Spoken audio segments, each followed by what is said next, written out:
My name is Sapiens. Homo sapiens. I'm about 200,000 years old. And this is my life today.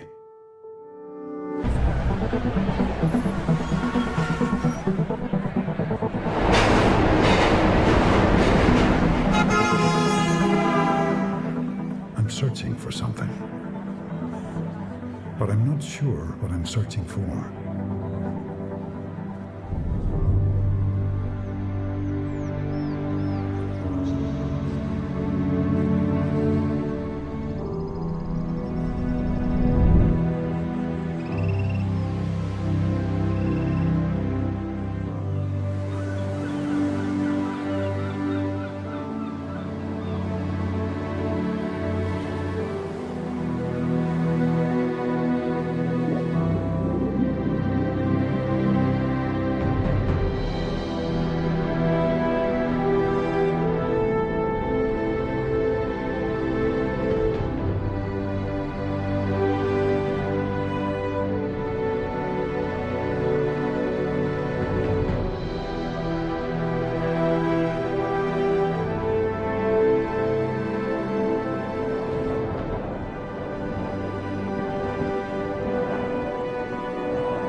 On those rare occasions when I look up at the sky, I see all those stars.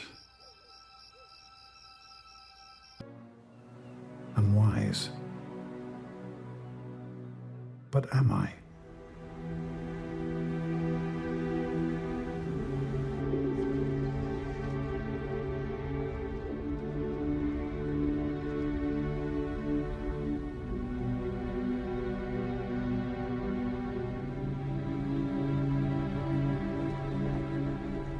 The United Nations reported that the world is in serious trouble.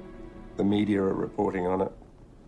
The world of scientists are showing data. The folks that have the ability to make change know that we're in trouble. So there's fear. There has not been this kind of destruction on the planet since the time of the dinosaurs, 65 million years ago.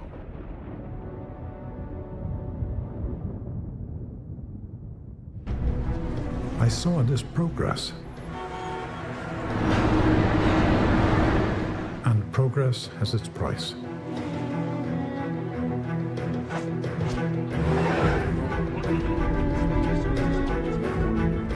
Over thousands of years, we've been progressively empowering ourselves, becoming more differentiated, more identified as unique human beings, but in the process, step by step, pulling back from the natural world. That process has gone so far now that we're running into a wall, an evolutionary wall. An evolutionary wall? Is this the end of my life?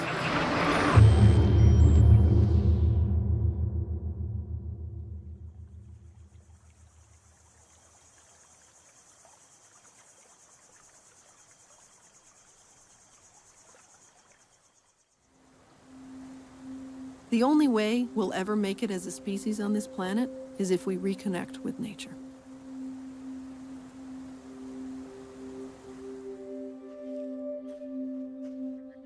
Nature? Isn't that what I've been trying to evolve away from? Not to be dependent on nature? not to be at the mercy of nature's wrath? For the last 35,000 years, even as awakening hunter-gatherers, we've been pulling back from nature.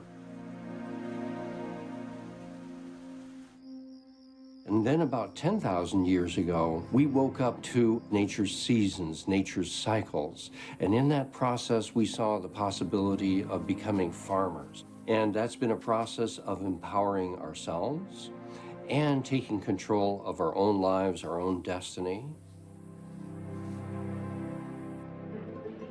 About 300 years ago, we saw not only could we farm nature, we could manipulate matter. And we pulled back further from nature.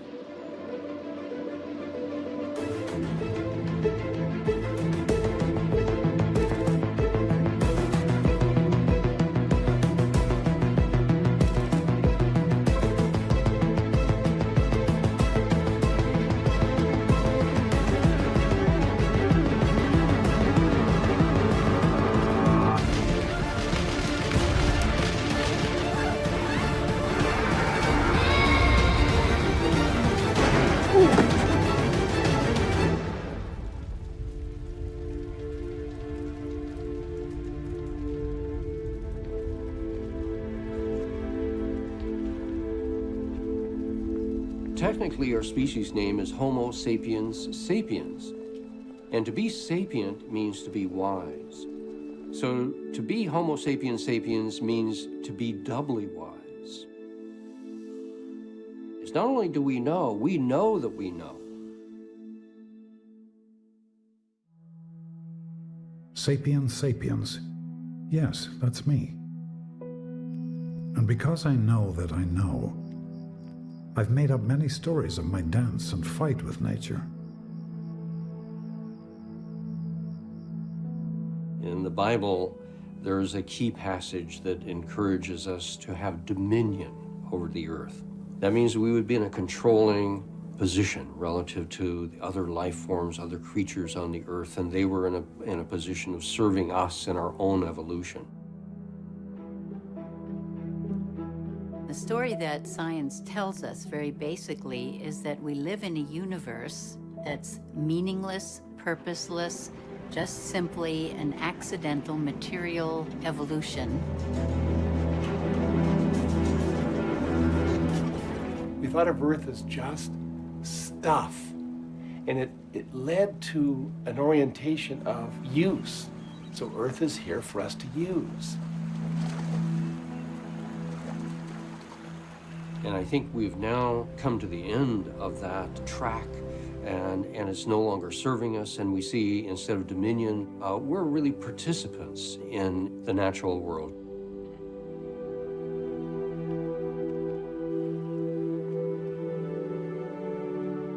And that's coming really much more into alignment with some of the Eastern traditions as well as some of the indigenous traditions and spirituality.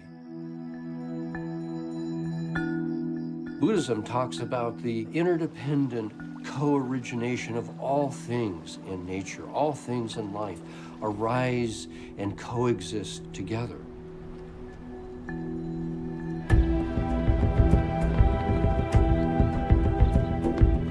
And it means we're not in a privileged position, we're not in a place of dominion, we're in a place of participation.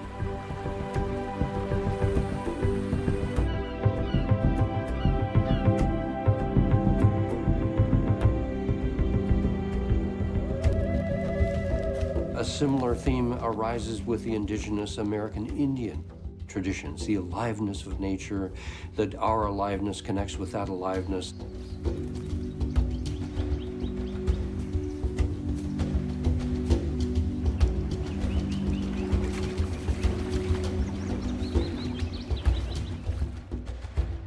In Christianity, and to some extent in Islam and Judaism, the sense of dominion is now shifting towards a feeling of stewardship and trusteeship. So rather than having power over, we're in a respectful and responsible relationship to the natural world.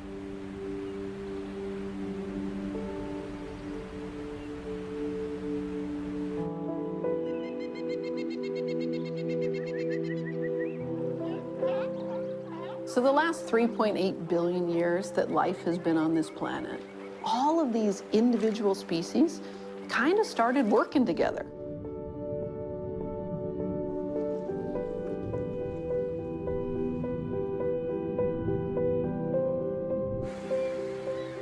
By virtue of being in the same habitats and the same ecosystems, they begin to leverage those relationships in order to create conditions conducive to life.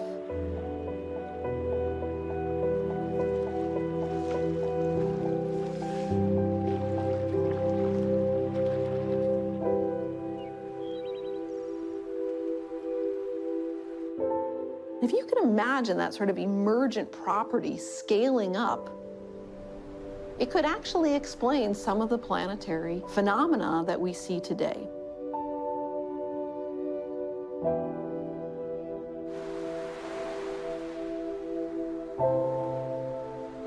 So we're getting away from this idea that nature is all machinery and looking into the Earth as a single living system.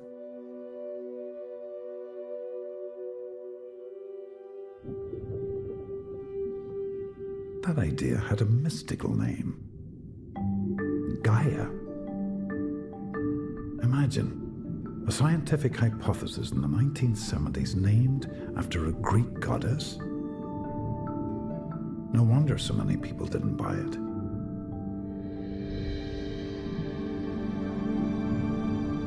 But now, scientists seem to be finding that Earth can really self-regulate. Like any single living organism.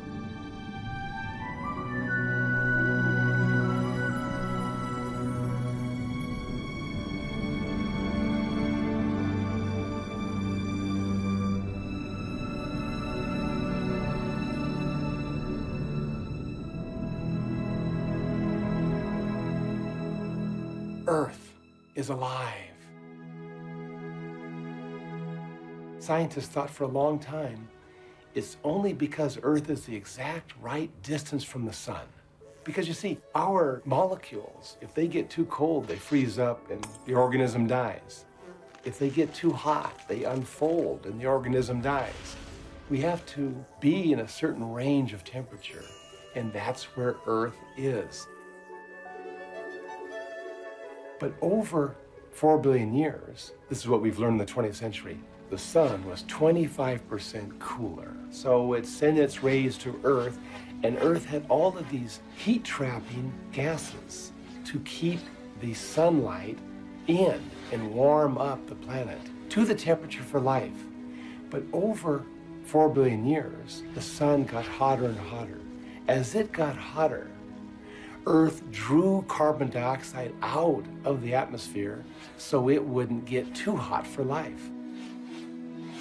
Earth has regulated itself by changing its atmosphere, by drawing down carbon dioxide while the sun heated up. So you see, if we in industrial civilization are now reversing that trend, we're actually going against the intelligence, the ordering that brought forth life.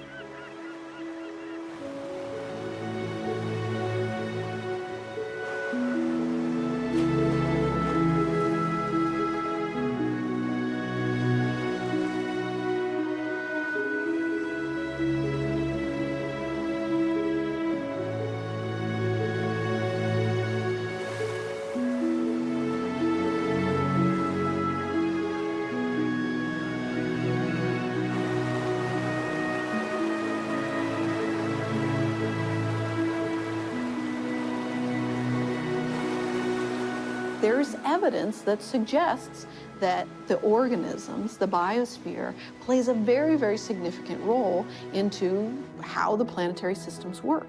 And you add in the layers of the geosphere and the atmosphere, and it becomes an incredibly complex system. But that interactive system ultimately means that everything is interconnected and interdependent.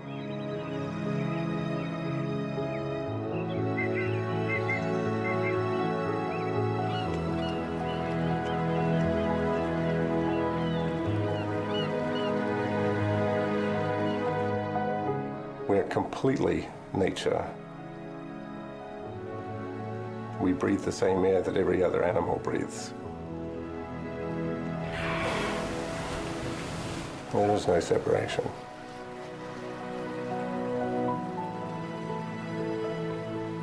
This understanding of the self-regulating nature of Earth, we didn't know about this. For 400 years in science, we just didn't. But now we're realizing we're destroying billions of years of creativity that enabled all of this vitality to exist. But we're awakening to that mistake. And now we see, instead of thinking of Earth as something to exploit and use, we're beginning to realize it is a community that we are to join and enhance. That's the big shift.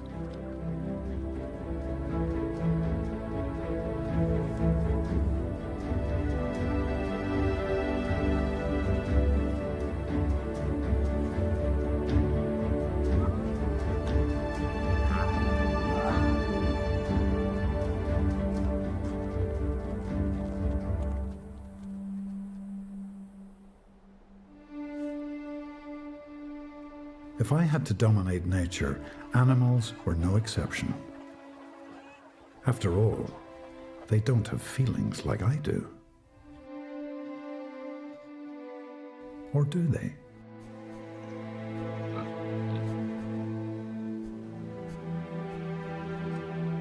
Where did we get this strange idea that animals don't have feelings? It actually goes back to one of the founders of the modern world, Rene Descartes. So he, back there with Newton and Galileo, they were giving birth to a new world. And Descartes, as the philosopher, was asking himself the question, do animals have feelings? And at first he thought maybe they do. And so he was starting off with animals close to humans, and then he was working his way down. And when he got to the oyster, that was too much.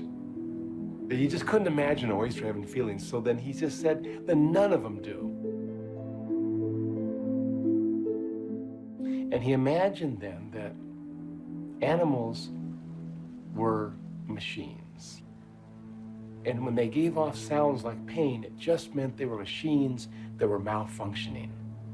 I mean, it's a really bizarre view ultimately, and yet our factory farms, our cosmetics industry, we treat animals as if they were just sort of nothing.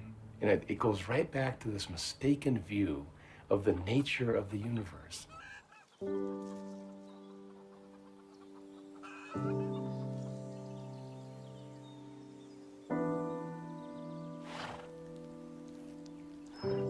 Western industrial people are at that stage now where we are challenged by feeling our way into the lives of the animals. The mother bear cares for her cubs just the same way we care for our children. All of these beings live within feelings that are just as intense as ours.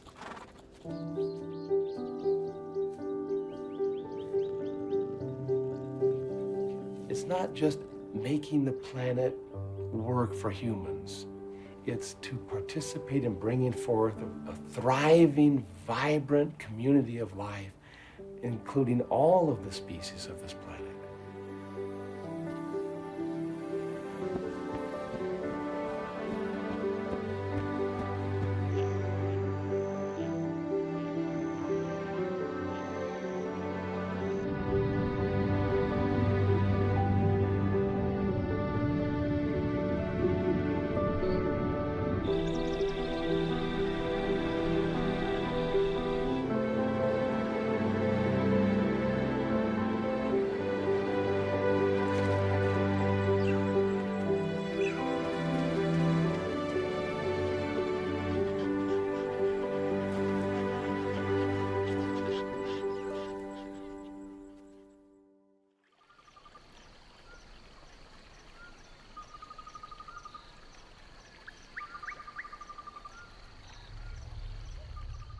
If we take the 4.5 billion years that Earth has been around and we compress it into 1 year, so that the Earth is born on January 1st, just past midnight, and we're standing on December 31st, just before midnight. Life's been around for 3.8 billion years, which means that it showed up on February 25th. And then after about a month, we see photosynthesis. The planet rapidly changed from a carbon-rich atmosphere to an atmosphere that has quite a bit more oxygen. And as a result, we see a lot more diversification, and single-celled organisms dominate the planet through April and May and June and July and half of August. In September is the first time we have sexual reproduction. And then it isn't even until November that we start seeing fungi. And after the fungi come the fish. And then eventually we have land plants. And when terra firma starts being colonized, then we have insects and amphibians and reptiles and mammals. Flowers have only been here since December 20th. The loss of the dinosaurs, that was Christmas. And then if we go to today, December 31st, and we look at our ancestors, the hominids, the first primates that came out of the trees and walked the plains of Africa with 2 legs, they showed up at 11:30 this morning. And Homo sapiens sapiens, we've been here for 23 minutes. And the entire Industrial Revolution, which defines life as we know it, to where we look for ideas, how we presume, how we live on this planet, everything around our technologies and our media, the last 200 years, 1 second. That's it.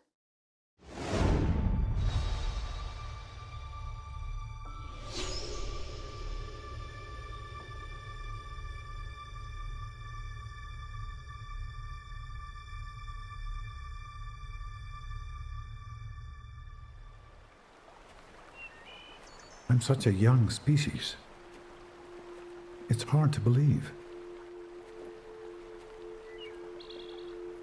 We have something like 99% match of our genes with chimpanzees.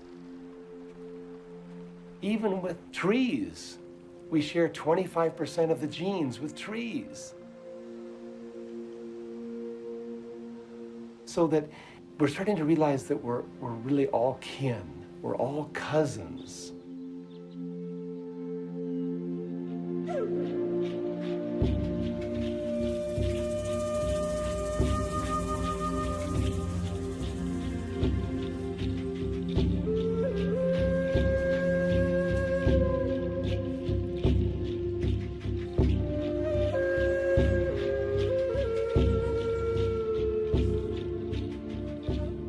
And our understandings of many of the peoples that I come from and that I work with is that every aspect of creation, every aspect of an ecosystem is alive. From the smallest particles of creation to the largest. Each of them are necessary to be a part of keeping something in balance, in the natural world.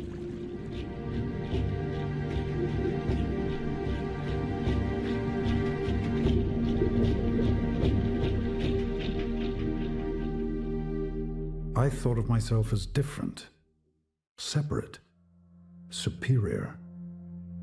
Yet all this is making sense. I convinced myself I needed to separate from nature, but I probably went too far.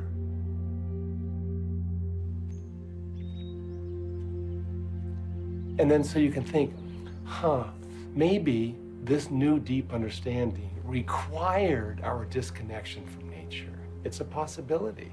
Maybe to reach this full understanding, we had to go through this period of disconnection.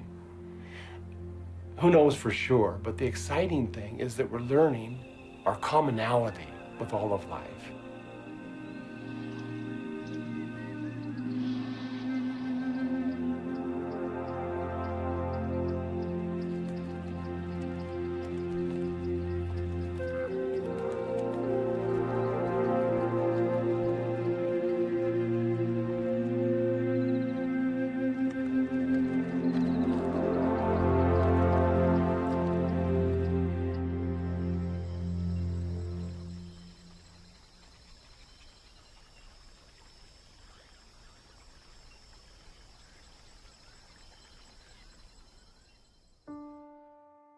I can't give up technology and go back to living in a cave. Then what? It's not about giving up technology. In fact, the way through our evolutionary wall is by designing the most advanced technological era ever. The biological revolution.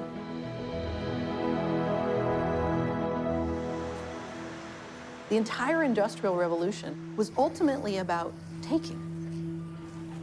It's taking minerals, taking soil, taking oil, taking water, and we're very rapidly learning that there's a limit to how much that we can take. So by redefining our relationship, it isn't nature is there for us, but we ultimately are part of the natural world. Our lives depend on it. And if we can quiet our cleverness and we can instead borrow the recipe instead of taking the raw materials, then we've entered the biological revolution.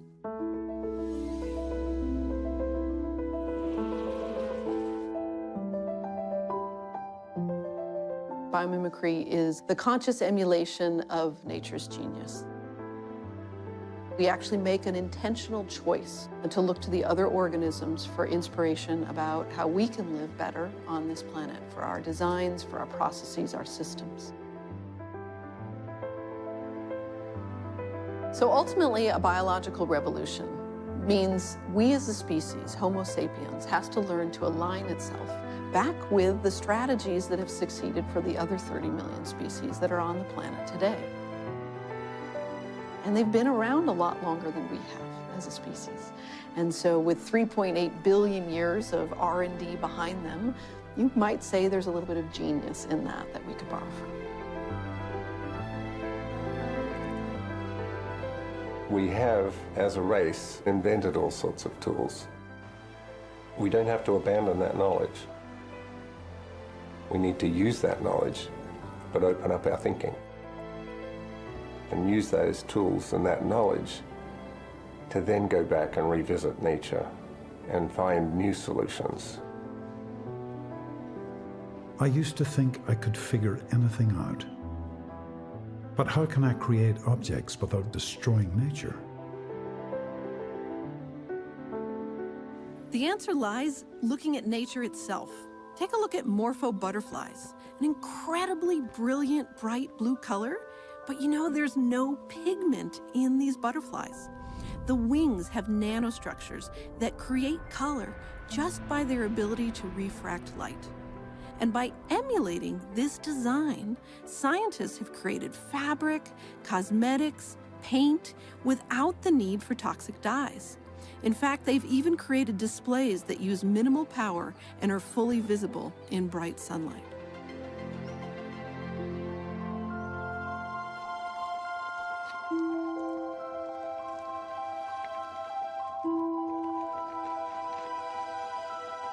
Mimicking nature is still far from being an everyday reality.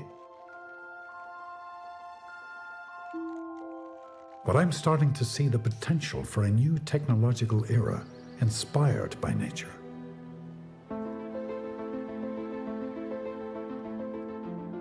There are turbines that are powered with minimal energy that emulate the shape of the flow forms in seashells.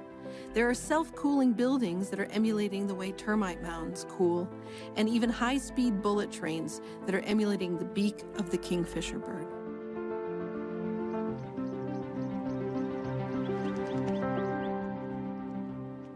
One of the biggest challenges that we're facing as a species on this planet today is climate change.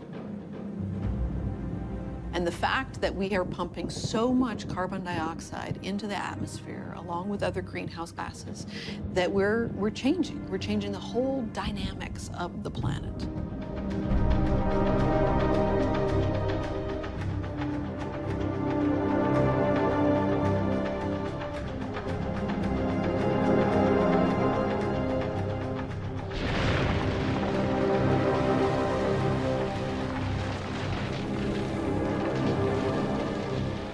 That we actually have the opportunity to look to the natural world and ask, what do you do with an excess carbon dioxide source?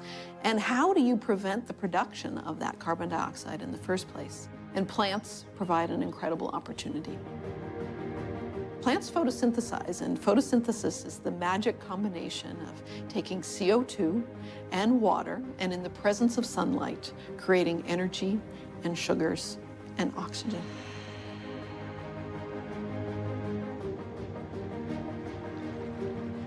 Learning from the plants, well, there's researchers that have now been able to use catalysts pulling carbon dioxide out of the atmosphere.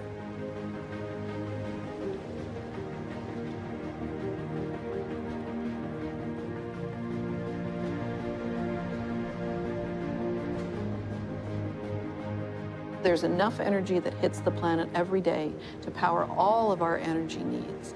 And by learning from some of the specific parts of photosynthesis itself, we can bio-optimize, we can improve on our solar panels today. And ideally, we get to a place where we're able to even manufacture our solar panels in a way that is sustainable.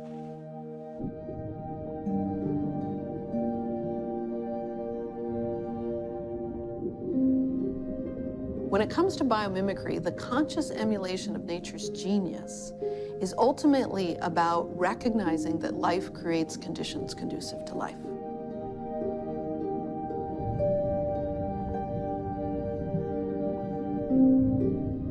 And so to truly practice biomimicry, it's beyond emulating form, what nature has made, but it's also asking, how has she made it, and how does it fit in the larger ecosystem?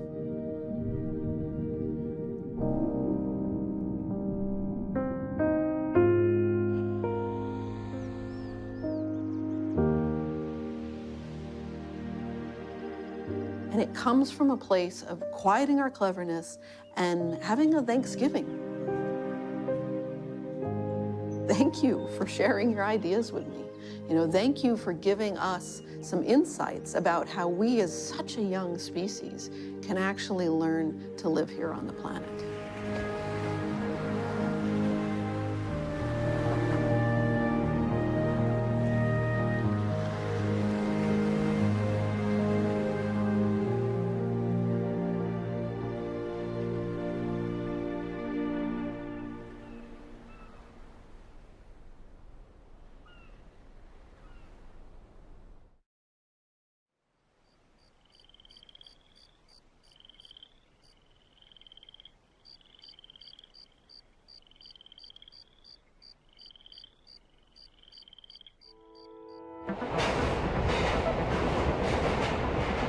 It's no wonder that as I moved away from nature, I was also moving away from nurturing my body.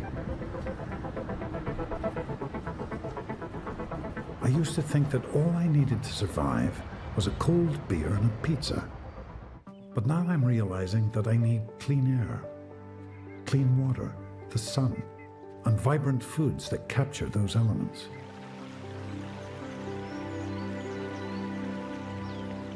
If you stop and think about what's happening when you're breathing, it can actually be a very profound meditation on your connection to the environment around you.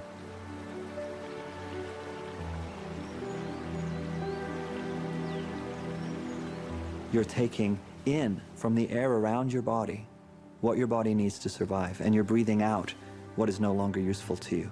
And the fascinating thing about that is the trees are doing the exact same thing, but they need what we're exhaling. And we need what they're exhaling. We really are that connected.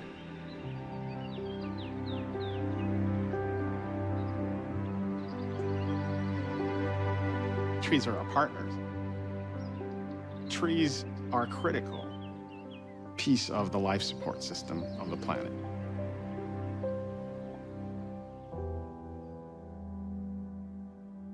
In Los Angeles, the incidence of obesity, diabetes, skin cancer, asthma, and lung disease is killing people. That map of where the highest concentrations are is in reverse proportion to the highest concentration of tree canopy.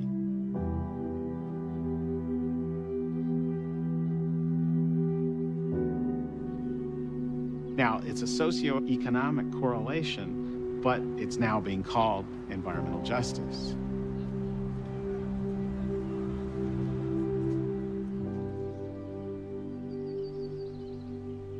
Trees have been my shelter and my fuel. Now I realize that they also help to store water.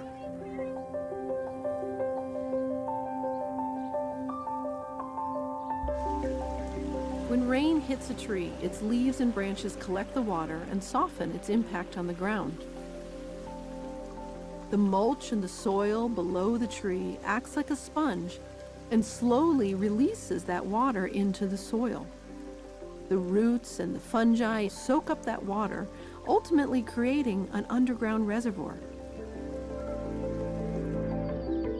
So trees are a natural water treatment system and can provide communities with this essential element.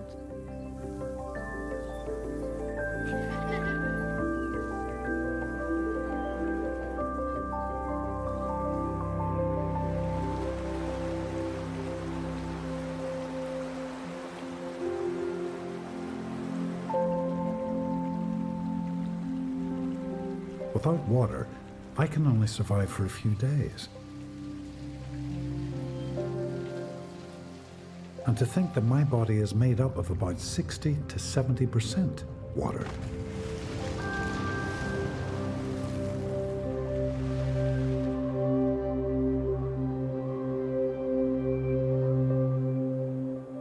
The sun nourishes life on Earth.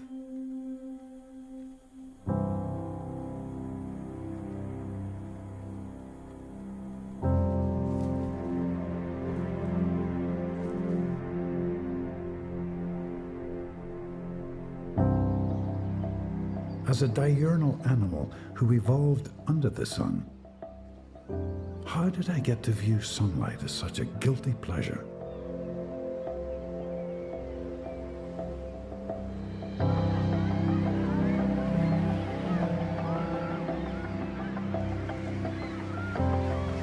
Besides my lifestyle taking me mostly indoors, I also convinced myself to stay away from the sun for fear of skin cancer. Did I overdo it? We've discovered there's an epidemic of vitamin D deficiency, and this is contributing to the risk for diabetes, heart disease, certain cancers, osteoporosis. There are several other risk factors for heart disease, but vitamin D deficiency can increase the risk by as much as double. Interestingly, if we slather with sunblock and keep covered up with clothing, and our vitamin D levels go down very low, we increase our risk for skin cancer. Well then, I might just start giving myself a little fun in the sun.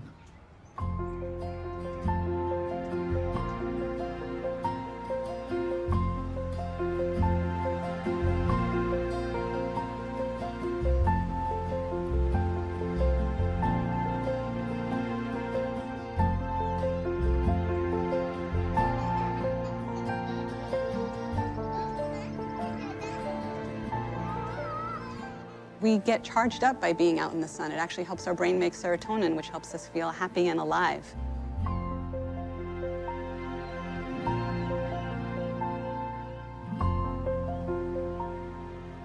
It was only a matter of time until I started to feel the consequences of so many bad choices.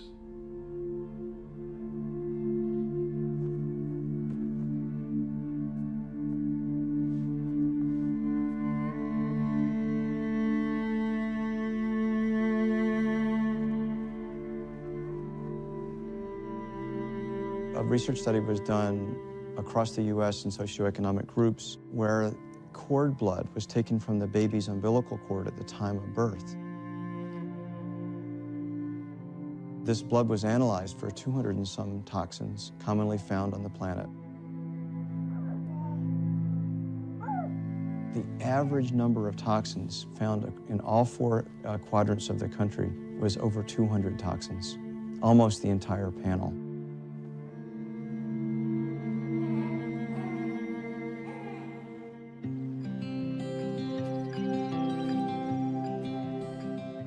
So what this tells me is we can't be too careful in terms of what we drink and what we eat and the air we breathe.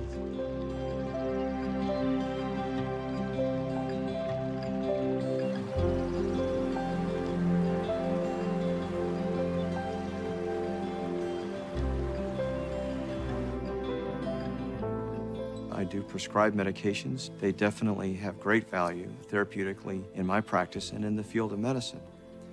I think there's room to include more natural approaches in terms of herbal or naturopathic approaches, which may be a subtler intervention and over time can bring the same desired result.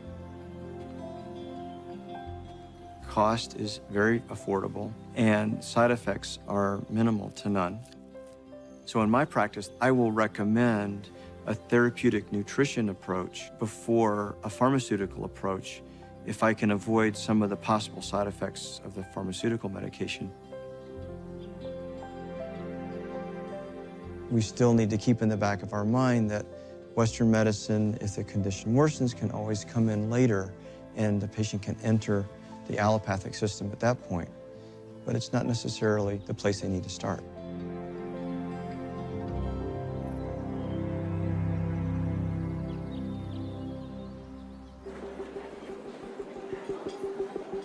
Over the last several decades, my distancing, I meant my evolving away from nature, took me far away from natural foods. Progress was to have a meal that was ready in an instant. Maybe the time saved wasn't such a great trade-off after all.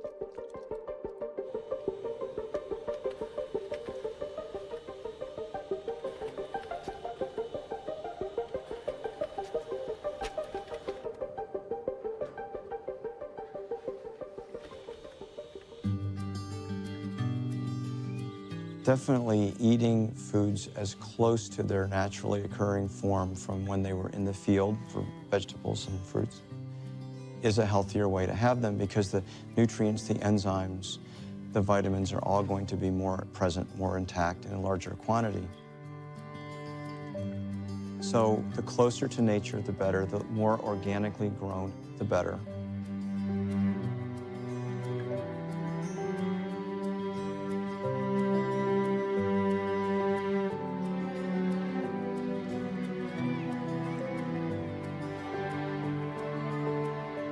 If commercials seduced me with processed foods, nature is seducing me with beauty.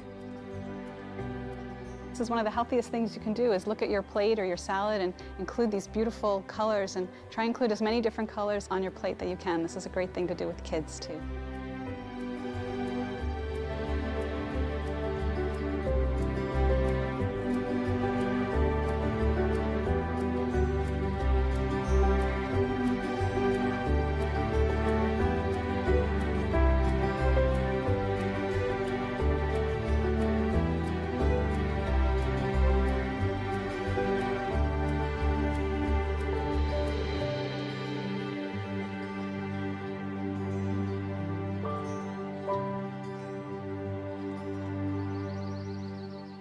Besides nature seducing me into eating natural foods, it also lures me back to health.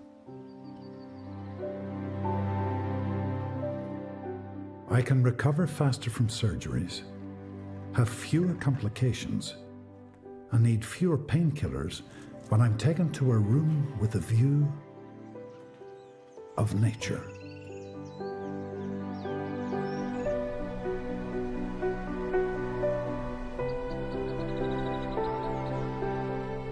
I moved from living in caves to small dwellings, then villages, and now cities.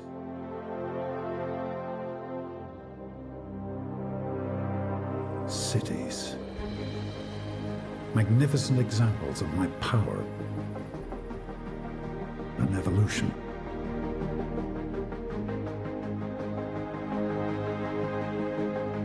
For centuries, they've helped me develop my skills as a scientist, artist, doctor, entrepreneur. But life in the big city, more than ever, is taking its toll on me.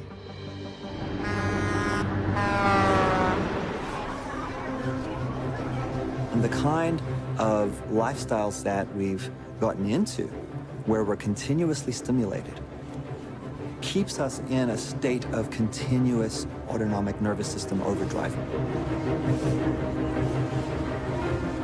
This has a terrible effect on the body. And we know that just about every disease, every illness that there is, has a relationship to stress.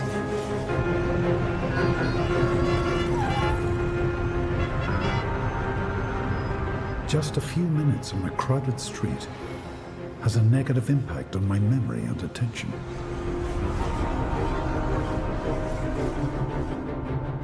And many of our buildings now are very alien and separated from the natural world. The average office worker works in a windowless environment. They may think it's functional to have just a desk and a computer and an assignment, but those windowless environments, people are less productive, they're less motivated, they have higher morale problems, there's greater absenteeism. That's not productive over the long haul.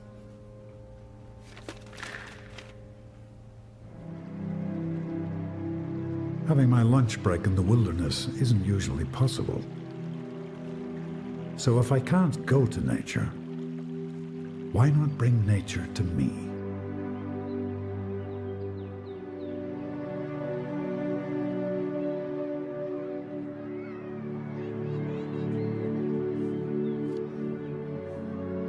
We want to create spaces that will motivate people, that'll satisfy them, and will bring them pleasure, where they'll be most productive. They not only have to be efficient and have recyclable materials and be non-toxic, but they also have to be affirmative and enriching. We have to do this with our manufacturing facilities, we have to do it with our schools, we have to do it with our homes and residential and facilities and apartments. All these need to incorporate this experiential need to affiliate with nature.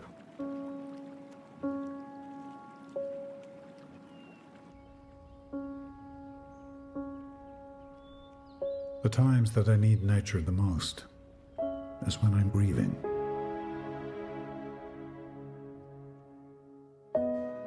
After 9/11, New York parks and botanical gardens had record numbers of visitors.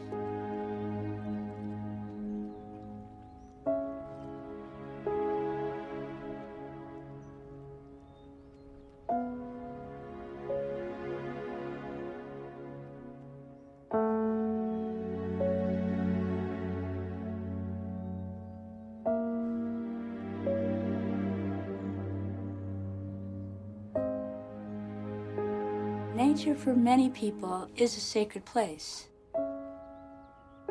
And for all the churches and mosques and temples that exist in this world, often when people are mourning and feeling isolated and feeling just plain bad, what restores them and comforts them truly is Mother Nature.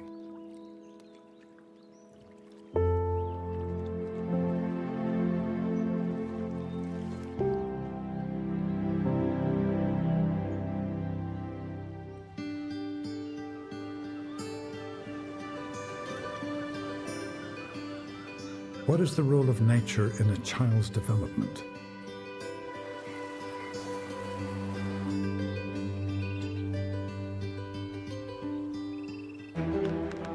Well, if urban kids are spending most of their time indoors, then trends in childhood obesity, stress, and diabetes are only likely to get worse.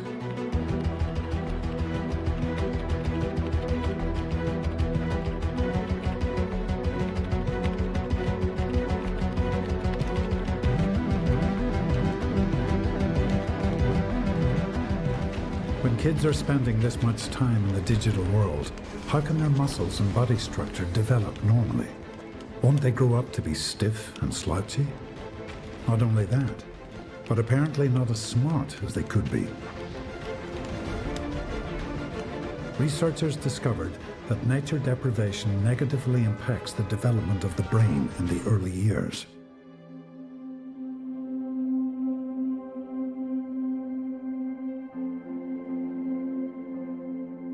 Children who are deprived of nature are missing an essential ingredient that goes into their soul development.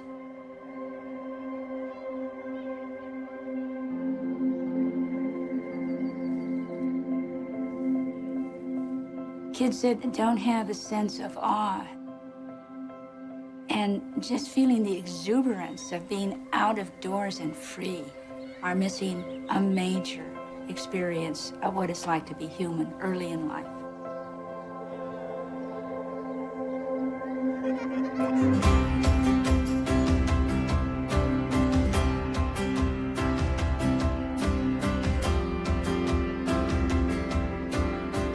The benefits of children being in nature, I think, are, on many levels, from the physicality of working your muscles and building strength,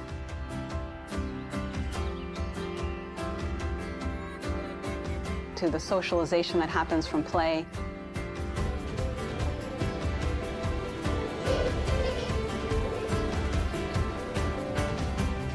the sort of creativity that happens from children's play.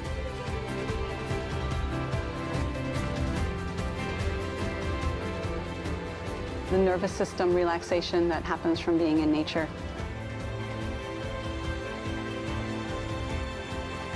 Our brains are reacting to nature moment to moment. This is a whole body experience that is healing for us, really.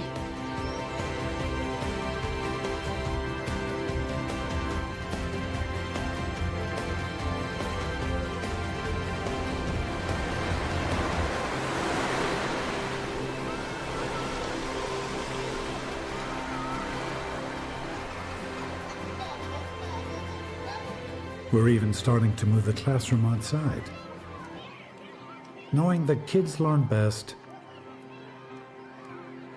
when they're having fun.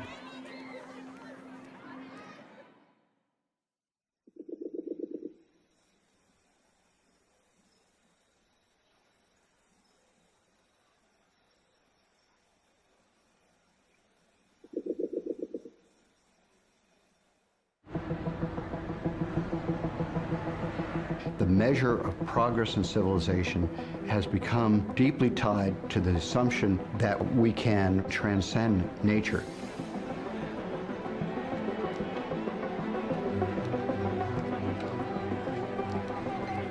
We might have been dropped from another planet as a godlike creature that really isn't biological, really isn't embedded in the natural world like other species.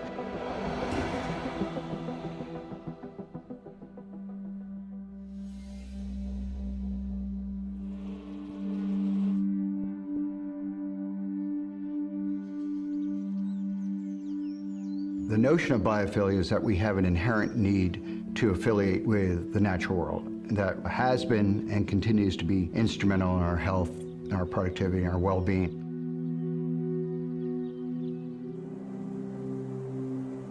For over 99% of our time on Earth, we evolved in a natural environment.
When I'm in nature, I feel like a better person.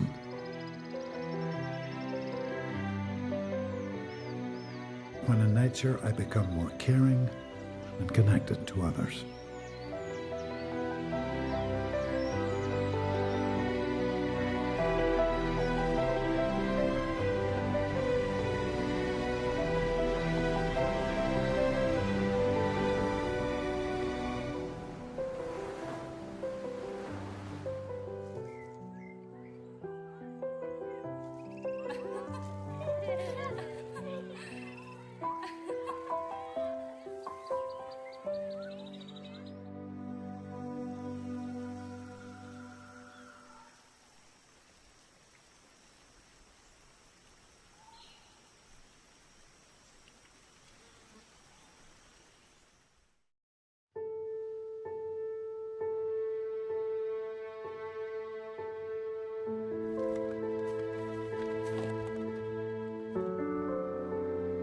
All humans have an inherent need to find meaning and purpose in their lives.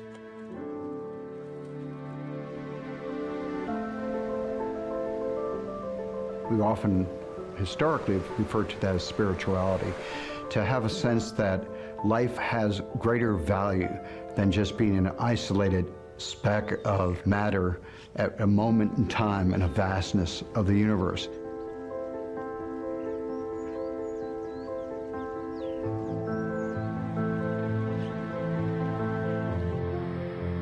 And each day, take one moment to take one breath and understand that that breath brings life into our bodies.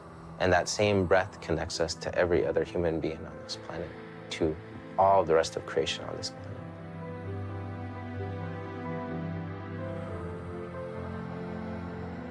Sometimes the most challenging thing to do is to sit in silence with ourselves and to have a place and an opportunity for us to reflect and reconnect our relationship with creation and reconnect our relationship with our own emotions and our own spirit and our own mind and our own bodies, so that we can actually begin to be experiencing a fulfilled human experience.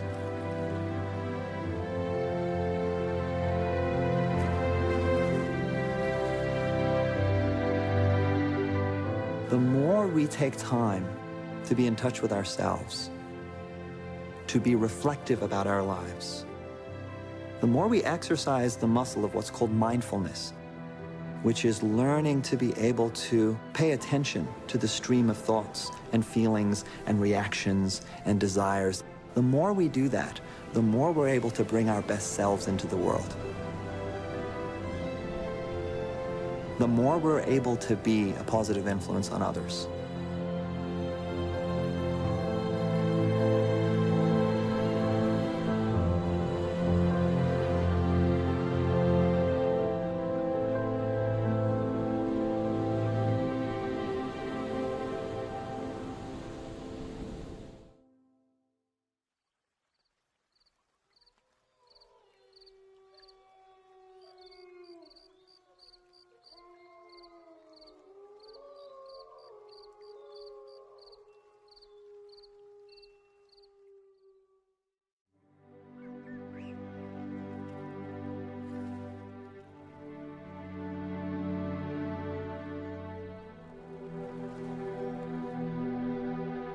When I think of all of nature's gifts, it feels like falling in love.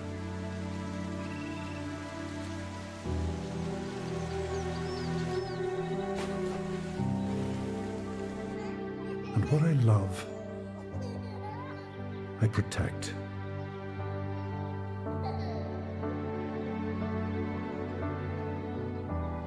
When I love, I transform.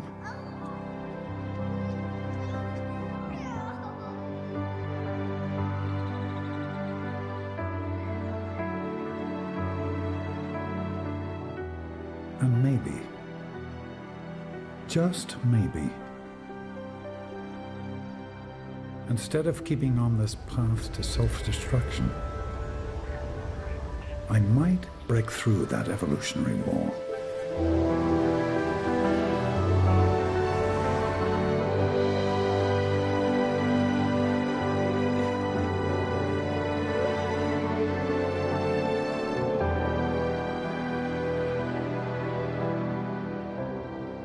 There are people in touch with nature. There are conscious people that are motivated by love. And those people are offering solutions. So fear is driving towards solutions, and love is providing solutions. We are part of this extraordinary story that's been going on for billions of years.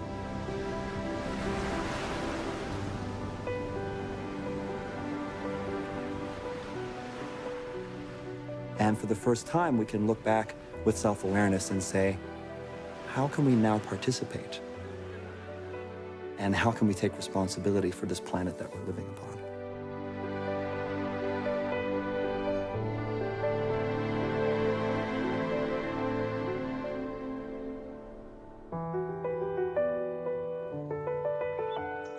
Let me tell you what I see. There are people in action all over the world.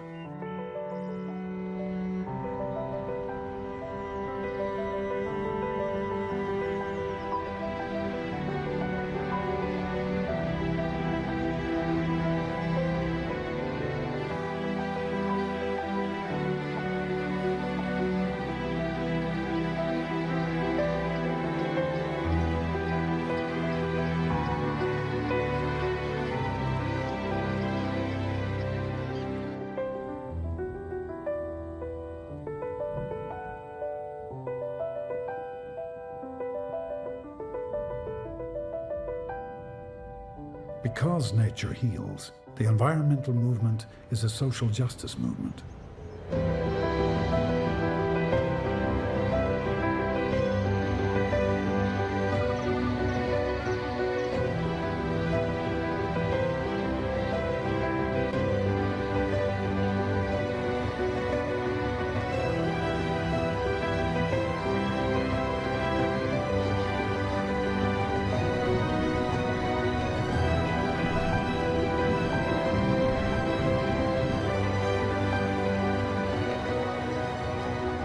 It's estimated that over 1 million organizations are pursuing nature's protection and restoration. This is the largest movement to ever take hold in the history of human civilization. When you look from a scientific perspective and an ecosystem perspective, and you're studying it, you always ask the question, what's its role, what's its function? And you begin to see that every species has a role or multiple roles to play in keeping the whole system functioning. But we forget to look at the human role. So when you turn the lens and look at what this being, the human being, how it has been crafted, all of our functionality, our thinking, our creativity, our passion, our compassion, you begin to see, because everything has been adapted by the Earth, we have been profoundly adapted by the Earth ecosystem to a high state of intelligence, a high state of problem solving. The universe took 13.7 billion years to bring forth this really amazing creature in which the magnificence of life and of the universe can come forth.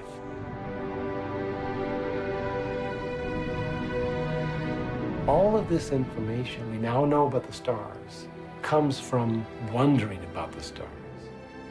Wonder then would be so central to what it means to be human.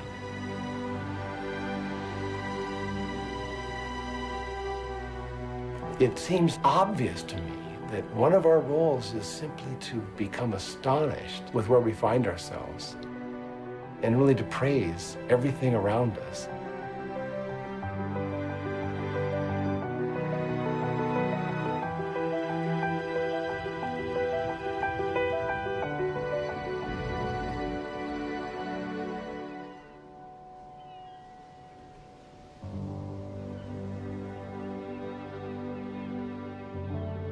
In the beginning of my life, some 200,000 years ago, I was scared of thunder and creatures of the wild.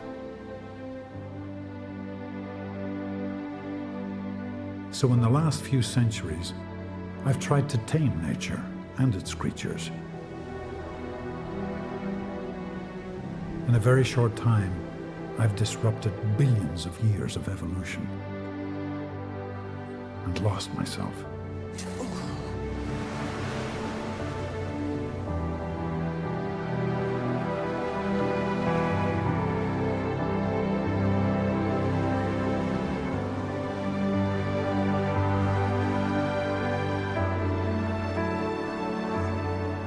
Now I know what I'm searching for. And I see that I have choices.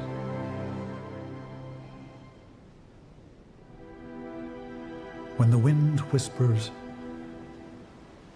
I hear nature telling me to follow.